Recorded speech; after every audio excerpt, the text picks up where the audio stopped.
Welcome to Women in the Middle Entrepreneurs, the podcast that gives you an unfiltered, behind-the-scenes look at what it's really like being a woman in the middle who's over 50 and following her entrepreneurial dreams. Grab a superhero cape, girlfriend, because you deserve one. I'm your host, Master Certified Life Coach and Midlife Mentor, Suzy Rosenstein, and I am excited to inspire you with interviews that feature all of this midlife amazingness. Let's go.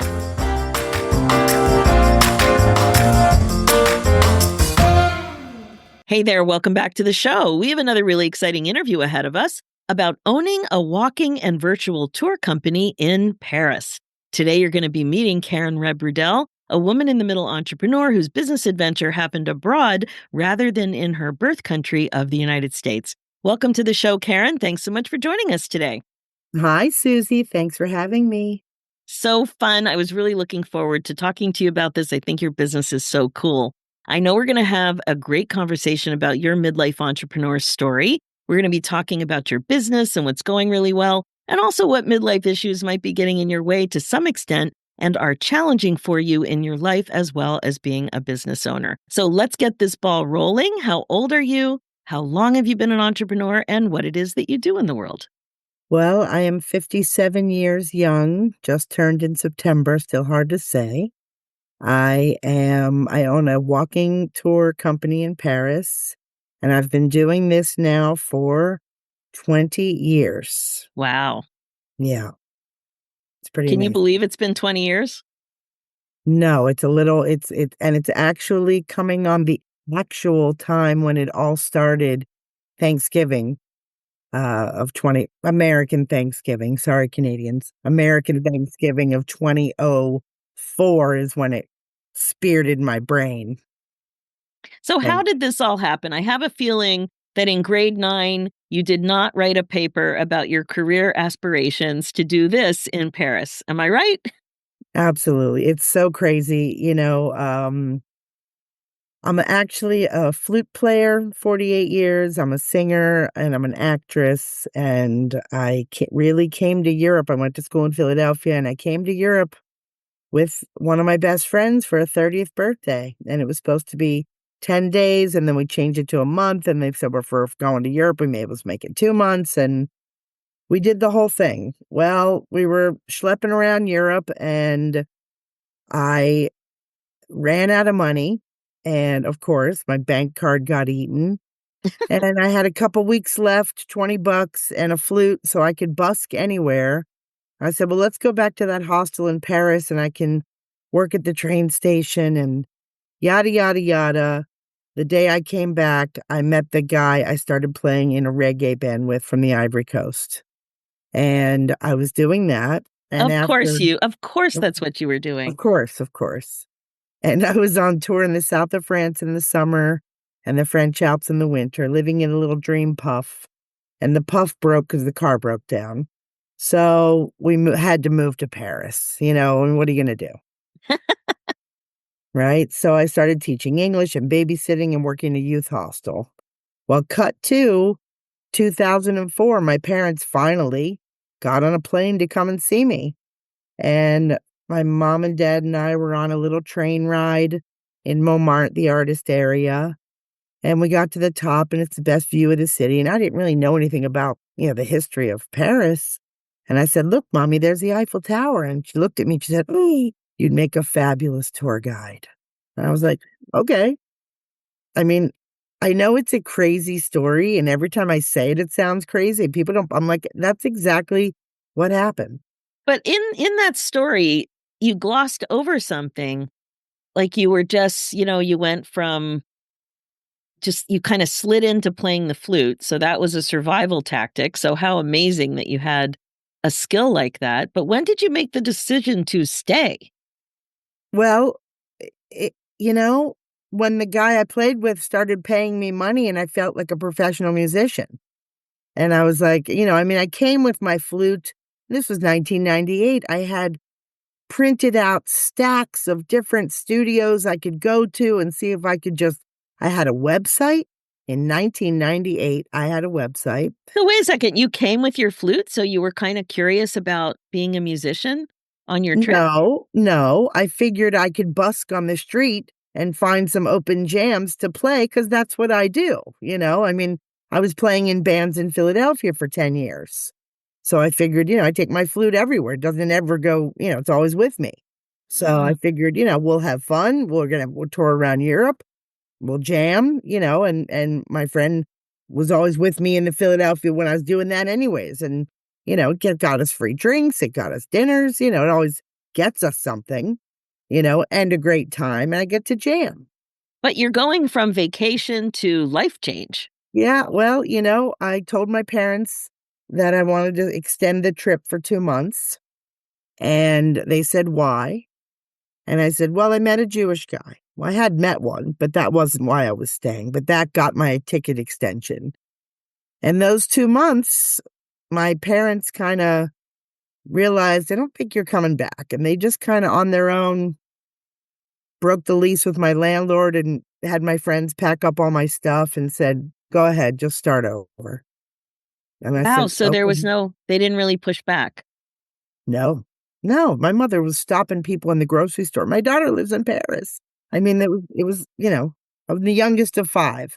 So I guess I should have started with that, the That performance. does make a difference because I'm the oldest of 5. Right, right. I'm the one not invited, but very welcome. That's So what how she old were you then? 30. Wow. Yeah, Look at you. Okay. I know. So now you're playing flute. Now I'm playing flute and playing percussion and backup singing with one guy. We sound like 7 people. Okay. So all that's happening. And then your mom gives you this idea that you should be a tour guide. Now, what was that like? Had you thought about that before? Never, not once. Never. But she was right, obviously, because, I went to school for theater, so I can memorize. So I just started looking on what was the original Google, in 2004, and I started giving tours out of the youth hostel that I was working at. And it was $5 a kid, and I would work the bar the night before and get them all to sign up on the list and give me $5. And then I built it, I built one tour and I went through the monuments and I did, did the route like 10 times and I saw what I wanted to tell everybody. And I added in a bunch of jokes, just regular old jokes and my personality. And I actually had an American boy history teacher. And he said, well, what you lack in history, you make up for in humor and you'll make it one day. And that's what happened. Now, what did make it mean for you? When did you finally think that this was definitely the career path that you were going to move forward with? Good question, Susie. So, um, I would been giving tours for 2 years in the hostel, and then I met my husband, and, the love happened very quickly. Let's get married and open this up as a company. Not And we me. did. I made And that's what we did. And I only had the time I had a Montmartre tour and then a tour along the Seine River. Maybe you've seen it because that's where everybody's standing looking at where the, all the jewels were stolen. So, Oh, yes. yeah, if this gets dated, you'll all remember when that happened. Everybody's Halloween costume. So I did a tour along the river, Notre Dame, all the big monuments. And then I did a Père Lachaise tour of the cemetery because all the kids at the hostel, they were my clients. I had clients daily coming for 2 or 3 days. So when I wrote a longer tour, I charged a little bit more. And that's how it grew. Then I got pregnant. And that's when the Jewish tour happened. And And that became why was that related to your pregnancy? because when I got pregnant, I joined the English speaking mommy group in Paris with 2,000 women. And Robin Pendaris, who I know you've done a podcast with, I met her at one of the, mommy group meetings. And she was passing out flyers and I said, Happy Passover. And she said, how did you know I was Jewish? And I just said, I know my people. And I was 7.5 months pregnant. I gave her my card, told her what I did. And then she called me when my son was 3 weeks old and said, I know you give tours and you're Jewish. Do you have a Jewish tour? And I said, I don't. And she said, well, you need one because her mother had a cantor friend from LA coming to Israel with a 1-day layover in Paris. And that's all it took. I strapped Ozzy on. We walked around the neighborhood. And now in 2025, I'm giving this tour about 20 to 25 times a month. You're kidding me. No. Wow. Yeah. So it became really popular, like a mainstay. I have never been coddled by a community. And then we'll get into what happened at the pandemic, like I have in this situation. So it really filled a need. Yeah. Unbeknownst to me, there was a need for this. Somebody needed to do this. It's so And fascinating how opportunities present like this, right? And an opportunity of one sometimes doesn't represent a larger need, but in this case, clearly it did. That's fantastic. I never would have thought at the time. I was done working at the hostel. I had a website, and within 3 months of my son being born, I was #1 on TripAdvisor Wow. from the other tours. But it was all, I had like 600 friends on Facebook, all these kids from the youth hostel. Those kids were 17 to 25. Now they're coming back with their families. Wow, that's Yeah. beautiful. Yeah. Well, What a social cool media helped story. them. Yeah. And so now I understand you're expanding. We are expanding. So, because like social media does, it makes or breaks you. It has made me. And it is just more Jewish people on every Jewish mother of every major city, and, you know, Jewish Girls Travel Forum, which is an amazing platform. And somebody says, "What do I do in Paris?" And then they tag me. And then these people become friends and clients. And I'm going to Italy. What do I do? I'm going to England. What do I do? I'm going to Prague. So we started making lists of different guides that other people were recommending. And then I said, well, I think we should just kind of expand. So I took on a French partner, and because he speaks English, French, Italian, Swedish, and Spanish. And we dropped from Sightseekers Delight to Sightseekers Paris, because that way we can open up to Sightseekers Italy and Sightseekers England. Those are our next two attacks. And how do you go about determining what tours you'll include? So basically, we're not going to open up a physical office in either of these places. We are going to go, we have been, we're already working on it, finding other like-minded guides like us that are funny, that are educated, that are able to hold an audience and be storytellers, because that's what we are. We're teaching art, history, anecdotes, humor, through food, through, the kings, through everything. There's just the amount of rich history in these countries is just, it's beyond. It's beyond. So, like I went to Lecce and I did a tour with the guy, and he was cute. He looked like a young Mr. Big from Sex and the City. It wasn't hard to look at. That made the hours go easier. And the material where we were was beautiful and lovely, but he was not a good storyteller. And he was not, there was no banter. He never asked us where we were from, or it wasn't like, we're your friends in Paris. This kid was doing a job, he did it okay, but would I send you there? No, absolutely not. I'd rather go back to Italy and spend money to find another guide that would be better and more appropriate to send to my clients. Mm-hmm. Yeah. So it was more like a lecture. Yeah. Uh-huh. Yeah. Interesting. So your brand really is developing that cozy place to go and learn type of idea. Exactly. That's We, fun. we want to, we want to find what you're interested in, which is what we find from all the different clients. And then when they have questions, that's great too. And a lot of people come with a lot of history in their head already. So many people are great and do so much research, which is fabulous. So they know what they want to see. So we have, 14 different tours to cater to, and that's how they developed. Wow, that's very fun. Yeah. That's very fun. And then the virtual tours, how does that work? So during the pandemic, I was like, uh-oh, now what?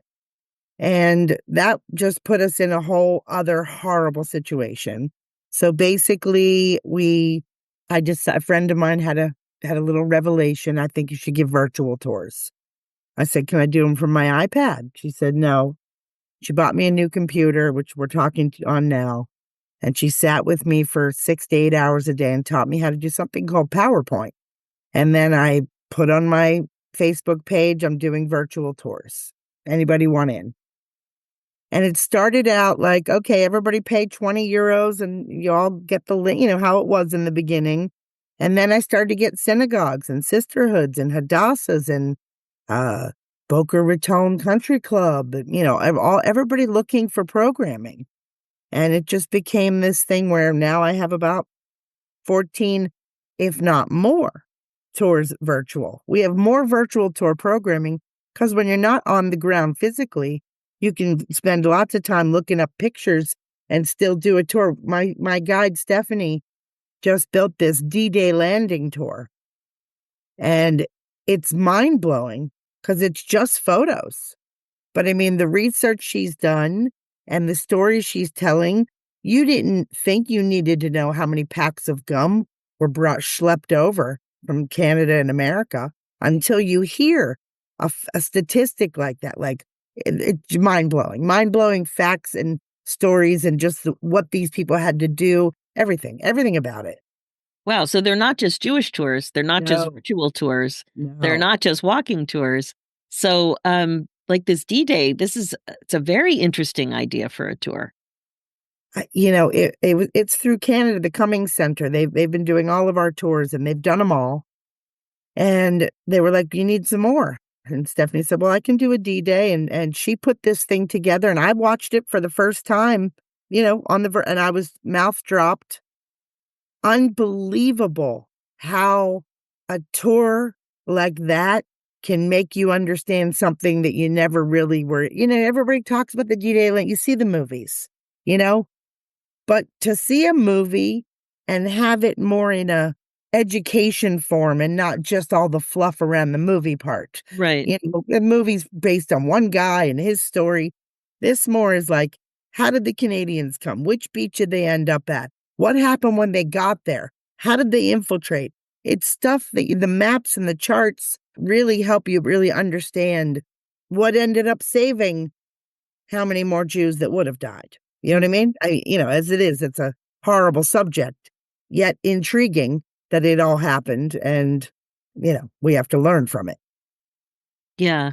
Yeah, that's fascinating way to share information. And that it makes me wonder, what's your ideal person who is on these tours? Does it include young adults, youth?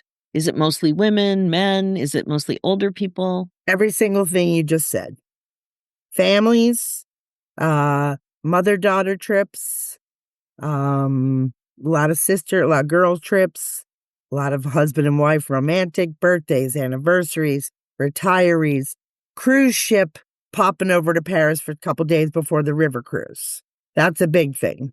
Wow. Um, and they don't always go with the programming that the cruise offers. You know what I mean? So they'll jump off if they hear about us. School groups. So we have a school from England now who just did, 20 kids in June. They came for the day and we planned their entire day with what they wanted to do. And they wanted to do it in French. So my French tour guide, who lived in America, speaks everything. He did it in French. When they had breaks, he spoke English to give them a little break, but they're in French class. That's why they wanted it in French, which has never happened in all the years of me doing this. I won't give the tour in French, but I have a guide who speaks Chinese, German, Dutch, so when you have private situations and then team building. So I just did a yacht cruise for 18 Hungarians who came from a huge company and they flew into Paris. They had a 2.5 hour boat ride with the chef on board cooking them a 3-course meal. And they got off the boat. They got on a train to Bordeaux for 3 days. And this is the second time they've been with us now in 3 months. So we're hoping it'll be every 3 months that they're going to keep coming back. Oh, that's fantastic. Yeah. Karen, that's so cool. Now, as we know, being over 50, running your own business, there's a few tech hiccups that can pop up, other midlife challenges. What is happening for you? What is going on for you, midlife related, that's getting in the way a little bit, that's a little tricky to work out in one Right way or now, another? I'm in Facebook jail on my Oh, computer and my phone for certain situations. My computer, I cannot remember the code. I started it with my old email, Yahoo, which doesn't exist. I don't know what to do. That's not from the jail. The jail is from, are you ready for this? what? A friend of mine has a granddaughter and she put her picture up on Facebook. And I said, well, she looks delicious. So now I'm on Facebook, no posting until November 19th for sexual harassment from saying her baby looks delicious. Oh, So I'm not posting anything about that. I don't want to get in more trouble. right. But I understand. Facebook is my lifeline. Without that, I feel not connected to my family, my friends, my clients, my people, my entourage, my country, everything. I know somebody else who had a tech hiccup with Facebook, and there's nobody to talk to. And I also was getting, they said something was going on with I think it was an email that was causing problems. And I didn't ever, they always said it was a mistake, but they shut me down in between the complaint. It's very hard to sort out. They don't realize they're dealing with women that are, you know, in no place, comprehensible. I'm an artist after all. When I told you that my friend sat with me, first of all, she bought me my first computer. Okay. And also, I didn't know how to attach a photo to an Mm, email. So I didn't know how to do PowerPoint. So when it comes to anything technological, the fact that I am able to now build a PowerPoint all by myself at my age, I mean, I had the baby at 41. I got my first computer at, 50, or 48, 49, at my own. I mean, we had my husband's, but it was never, mine. I had an I t- iPad. yeah, That's all I needed. So the tech wow. world and having a child like this, 15-year-old, my mother already had, she had 5 kids at that they were done. It was another world, another world. What Hmm. these kids the technology is just it's mind-blowing. It hurts. Yeah, you know what? It does hurt. It does hurt. One of the things I find so frustrating is when you finally figure something out and then you turn on your computer and something's changed. Like they moved the controls or they changed an application in the Yeah. app or something, and I'm just like, "What?" I have cried. Yeah. Oh, you're not alone. Yeah, I've cried. Yeah. It's just so overwhelming. But what I have realized is that usually you can get the help you need from Google if you just use your own language. It's not all fancy. You just describe the problem in your real language. But sometimes it's very hard or impossible to find somebody to actually talk to. Yeah, I mean, there's no human to I Yeah. need a human. I've had people where I had to give my control of my computer to Microsoft, and I'm sitting there and they're doing stuff, and I mean that I'm sure gazillions of people do this every day, but I was so like, "You're gonna take over my computer?" Like, it's hard to wrap your head around. Somebody in India is fixing your computer. It's a lot, It is it really is crazy. I remember working with a coach once that was in another country, and that is what happened. And I also my mind was blown. I'm like, "Wow, I don't even understand how this works." right, and I think about how our parents' generation. When the internet was invented, they took a class. My mother was making cards and printing things and looking up things and sending articles. I mean, it was like, the beginning. But as soon as she got sick, my dad couldn't deal with the Skype anymore. It was too much. The computer got too much for him when she wasn't well. And then he wasn't interested in anymore. You know what I mean? Like a certain age. But then I have 90-year-olds on the tour, totally fine. I- it's so crazy. It Maybe those are really is people who crazy. worked in tech before. You know what I mean? How Yeah, else would it when be? people our age are afraid to experiment, we're afraid we're gonna hurt the machine or everything's gonna get lost or we won't be able to fix something that we did, we won't be able to undo it. There's a lot of mindset drama that goes on with technology for people our age. And with your business having such an international company, like it's essential. It's a Probably lot. essential for most businesses now. But, when your business gets to be at a point where other people are helping you, for I remember when I first started and this girl wrote to me and she became my first guide and assistant. She was like, "Oh, I saw your website and I saw some of your reviews and this looked really fun." And she was an architect. And then boom, I got number one on TripAdvisor. And I was like, "Can you help me do the emails?" She was like, "Sure." She was like, "Well, where are your templates?" I was like, "What's a template?" She's like, "Well, where are your canned responses? You don't type this out every time you write to somebody." I was like, "I don't know what you're talking about." So whenever anybody wrote to me, I was like, "Hi, thank you so much for finding me. Where did you find me? I'm very excited to go on this." And I wrote typed every single thing out. Wow. So, I mean, when you're talking about a woman our age flipping the script, going from something that, and in the interim, I'm reading 900 books on French history and building more tours, and my child's little. So yeah, I only have one, but still, it was a lot. Yeah, so staying on Worth top of every things. Yeah. worth every second. Yeah, I definitely hear that. So, on this show, we talk a lot about the intersection between your personal midlife journey and your business journey and where they intersect. So, I was wondering how have you noticed being an older woman affects being an entrepreneur and vice versa? How does that show up for you? Well, my partner's like, "You need to be able to do some things that you don't know how to do better." And I'm like, "Well, there's only so much I can fix." You know what I mean? You can sit and teach me, and I'm happy to be open to that. But, I mean, he wants my French grammar to be better. I'm like, "Well, okay, well, put me in a Berlitz." You know what I mean? For 2 months and don't let me talk to anybody but French, and maybe I'll come out doing le or la in the right place. I don't know. Oh, that's interesting. And also having your son later in life, you mentioned. So now Yeah, I your played rock mother's star for 20 years and then, you know, yeah. So do you think, with what you just shared that you might have a thought that, I'm too old to learn something new, or you can't teach an old dog new tricks, or some kind of that limiting like a limiting belief like that? I'm not gonna let that happen. I'm gonna do everything I can to not succumb to that. This Facebook thing is weighing on me, you Mhm. know? The French part, I don't know. It's charming. We'll see. That's learning a whole new language that I learned on the streets and then trying to fix it is, it's not easy.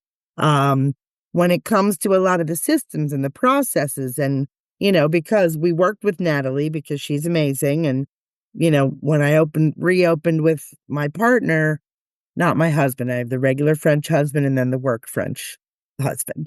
So, he obviously is only 40 years old. So he also didn't know how to do this, but he learned how to do an Excel sheet very quickly. He had already been raised with more of this in his life where I Mhm. stepped into it. So Right. I am jealous that he's able to just kind of do things really quickly. Um, Yet, there's some things as business owners, we don't have to do everything. That's right. If you do well enough, you pay people to do some of these things. Yeah, and hopefully they're things that you don't like to do. So All then the things, yeah. yeah, so you can totally focus on where your strengths are. I just wanna Um, be the brilliant reader, writer, scripter, touring, all that stuff. I don't care. I care, but I just wanna make sure it's being done, and I'm not worried about it. yeah, you don't get your jollies from it. I remember, having this conversation with my bookkeeper because I really I've cried over bookkeeping too. I just don't like that stuff. It feels overwhelming and I just can't it's not exciting for me. But I asked my bookkeeper once, I'm like, "Do you like find this fun?" And she said, "Oh, yes, it's like a puzzle." And I went, "Wow, that blew my mind." But it's just a reminder that what's exciting for me isn't necessarily exciting for somebody else and vice versa. I mean, Susie, who in their life chooses to be a dentist? I want to hurt people and make them not happy to be here and hurt people and have the noise alone in your own as being the dentist and knowing your people don't like. I mean, how is that pleasurable? I But I don't know, but there's and dentists in my family. They enjoyed it. and thank God, Baruch Hashem, that they like it because somebody has to do that. Yeah, I'm very Like, grateful. I'm always very grateful when it doesn't hurt. you know? And I mean, a lot of work that is so much more tedious. I'm thrilled to be an artist. I'm thrilled that's the brain that I got. Music, art, I'm happy about that. I'm also a great cook.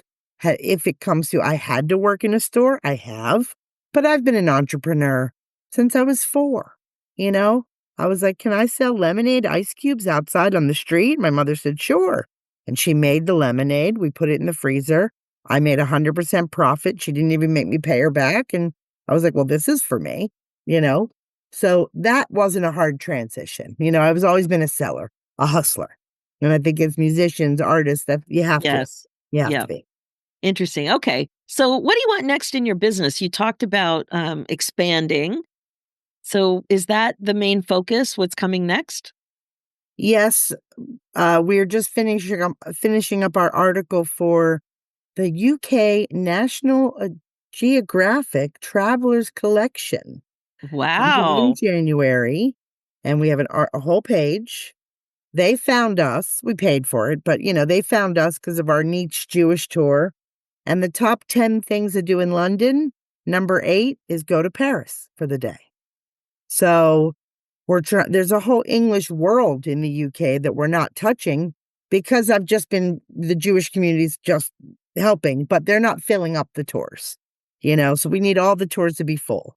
You want all the tours to be full unless they're private. I would like to expand the virtual tour options and try to do marketing and figure out how to get these into more old age homes. Think about homeschooling. There's so much to do. Can only do so much. That's right. Yeah, And those are also trying lots of great exactly, ideas. Yeah. exactly, nurturing this, taking the trips slowly. If I have a client who does a great tour in Italy with the guide, I can Zoom the guide and tell me some stories and know whether or not you're good enough for me to say, "Okay, I'd like to make a commission off selling you." You know what I mean? Like that's, just like an extended travel agent, but really the source. Mm. It's just so interesting. What would you say helps or hinders your ability to cope the most with everything that's going on for you as you grow your business? The pleasure of the clients to see people every day see Paris through I see Paris through their eyes, you know? They see it through mine, but I see it through theirs. It is just when you give a 9-year-old a spoonful of a dessert on a food tour and she starts crying and say, "You just ruined dessert for me in America." You know? When you have a non-Jewish teenager says, "Now I understand anti-Semitism. Now I understand why it's grown this far." When you teach somebody about why Mona Lisa is so famous. It's one thing for everybody to know, but why is she so famous? Now, Why is she so famous? because she was stolen. That's what made her famous. I mean, she was famous because she was a Da Vinci, but she was stolen by a janitor who worked in there in 1911 Oh, and finally recovered 2 years later because the guy built a box to her measurements. He had it hidden under his bed for 2 years, and the reward kept getting bigger and bigger, and he built this box and used her as a false bottom, carried it home to Italy in a box because they would check in the trains and the buses, and he broke it down in the museum and said, "Hey, would you like this? $2 million." And the guy was like, "You're in so much trouble." And, they apprehended him. They made sure it was the real Mona, and they called Paris, the French, and said, "We're bringing her back." And they bring her back on New Year's Eve of 1913, and 30,000 people rushed to see her and the Louvre. And then they start talking about the shifty eyes and the smile and now the Da Vinci Code. You know what I mean? It's a story that's what puts you on the map, Wow. you I didn't know? know that at all. See? The other thing that I really love about your story and the growth of your business is that paying attention to the younger generation was such a key part of your launch. Yeah. And it was interesting, because I was like, what do these kids want to see? What can, we're at Notre Dame. It was built 1163, 1330s. When you're here for a couple days, you'll see that everything takes 200 years, like dinner, you know? It's finding the differences between France and America, Italy and America, England and America, because this is our clients. If we're able to expand to get more UK, Canada's already lumped in there with America. Sorry, but you're in there. You're in the North Fair America. enough. Fair enough. Yeah, yeah. But we get tons of Canadians. We love our Canadians. I don't know, it's just seeing the googly eyes people have when they see the Eiffel Tower for the first time. And then you tell them how many rivets it does to hold it together, and you tell them that it was supposed to come down, and when you tell them about it's a deeper meaning. It's a much deeper meaning. Oh, for sure. I've been to Paris once when I was very young. I was part of American Music Abroad.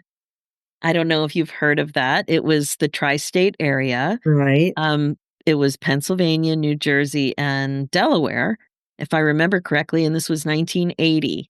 And I auditioned with my baritone sax, and I was part of this group, and we went to 5 countries in Europe playing concerts. And in Paris, it was under the Eiffel Tower. And it was what a memory. And I was schlepping that baritone sax, and I am only 4'10". It was a big instrument. It was very heavy. But I remember for the trip, I had a red blazer, from America, very American.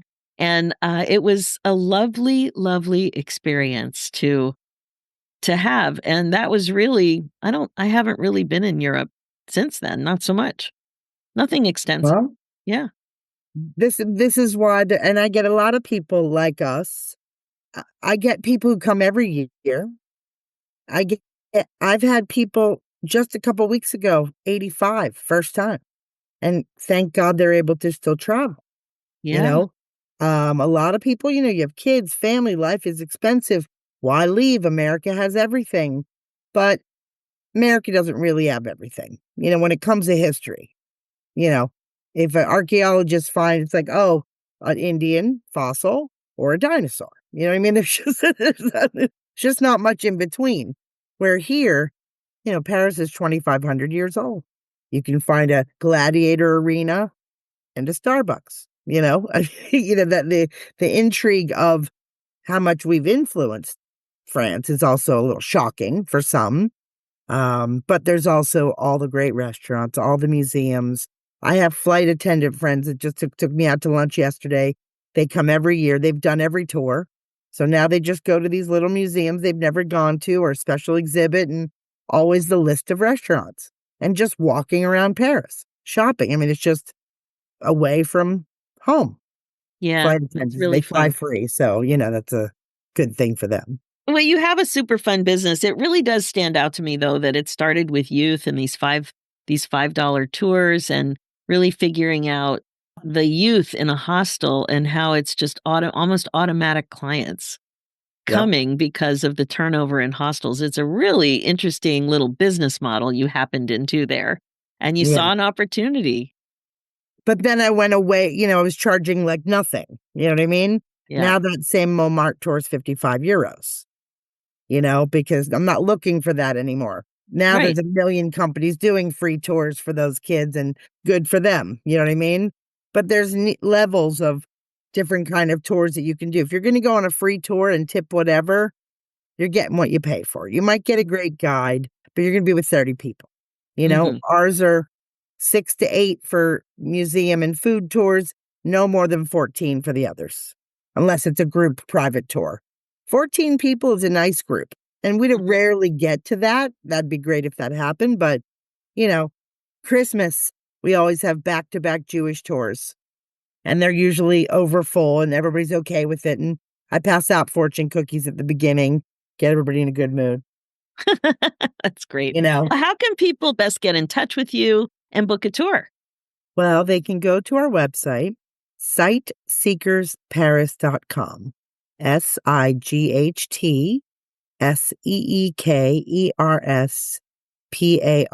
SIGHTSEEKERSPARIS.com. And of You course, I'll have that link in the show notes. And is Thank there you. any other contact point? Well, there's Facebook, there's Instagram. Right now, we're doing our own social media and very little, just trying to stay alive there. Mm-hmm. Not much time, we're working on it, but Mm-hmm. we have a little presence. We have great followers and put up some fun content.